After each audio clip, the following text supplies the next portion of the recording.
Hello guys, KP study point में आपका स्वागत है। जैसा कि कल हमने क्लास में मृदा के बारे में पढ़ा, ठीक है। आज हम मृदा निर्माण के कारक, मृदा निम्नीकरण और संरक्षण के उपाय और संरक्षण की विधियों के बारे में पढ़ेंगे, ठीक है गाइस। तो मृदा निर्माण के कारक कौन कौन से मृदा के निर्माण में सहायक होती हैं। मृदा निर्माण के मुख्य कारक जनक सेल का स्वरूप और जलवायविक कारक हैं, ठीक है।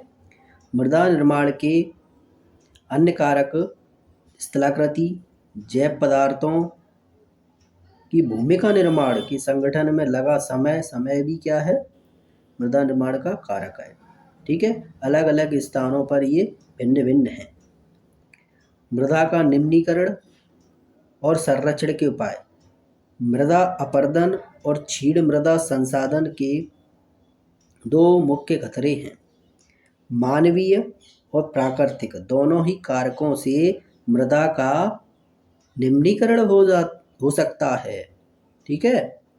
मृदा के निम्नीकरण में सहायक कारक वनोन्मूलन, अतिचारण, रासायनिक उर्वरकों और कीटनाशकों का अत्यधिक उपयोग, वर्षा दोहन, भूस्खलन और बाढ़ हैं। ये क्या है, इनके कारण मृदा का निम्नीकरण होता है, ठीक है गाइस। अब मृदा को हम संरक्षित किस प्रकार कर सकते हैं, किन विधियों के द्वारा मृदा को संरक्षित कर सकते हैं। तो मृदा संरक्षण की विधियां निम्न प्रकार हैं। मल्च बनाना, पौधों के बीच में अनावृत भूमि जैव पदार्थ जैसे घास फूस से ढक दी जाती है। इससे क्या होता है, मृदा की आर्द्रता रुक जाती है, मतलब उसमें जो नमी होती है वो रुकी रहती है। वेदिका फॉर्म, टेरेस फॉर्मिंग, ये क्या होती है, चौड़े समतल सोपान वेदिका तीव्र ढाल पर बनाए जाते हैं ताकि सपाट सतह फसल उगाने के लिए उपलब्ध हो जाए। इससे पृष्ठीय प्रवाह और मृदा अपरदन कम हो जाता है, ठीक है, या कम होता है। क्या करते हैं, ये तीव्र ढलान होती है पहाड़ियों पर, क्या बनाते हैं, सीढ़ी नुमा संरचना बना देते हैं, ठीक है। उन पर खेती की जाती है। इससे क्या होता है, मृदा अपरदन कम होता है। आप इस प्रकार चित्र में देख सकते हैं, ठीक है। समोच्च रेखी जुताई, कंटूर प्लगिंग क्या है, पहाड़ी ढाल पर समोच्च रेखाओं के समांतर जुताई के नीचे बहते जल के लिए यह प्राकृतिक अवरोध का निर्माण करती है।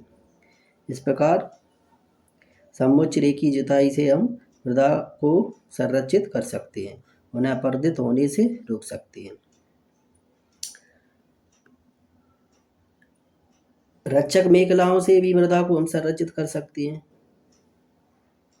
शेल्टर वेल्स, ठीक है, तटीय प्रदेशों और शुष्क प्रदेशों में पवन गति को रोकने के लिए कतार में लगाए जाते हैं, ठीक है। वृक्ष कतारों में लगा देते हैं ताकि मृदा आवरण को बचा सकते, इनके द्वारा बचा सकती हैं, ठीक है। जहाँ पर तेज हवाएं चलती हैं वहाँ पर मिट्टी धूल उड़ने का खतरा ज़्यादा रहता है। इससे क्या होता है, मृदा अपरदित होती है, ठीक है गाइस। आज हम यहीं तक पढ़ेंगे। अब नेक्स्ट वीडियो में हम और विधियाँ रह गई।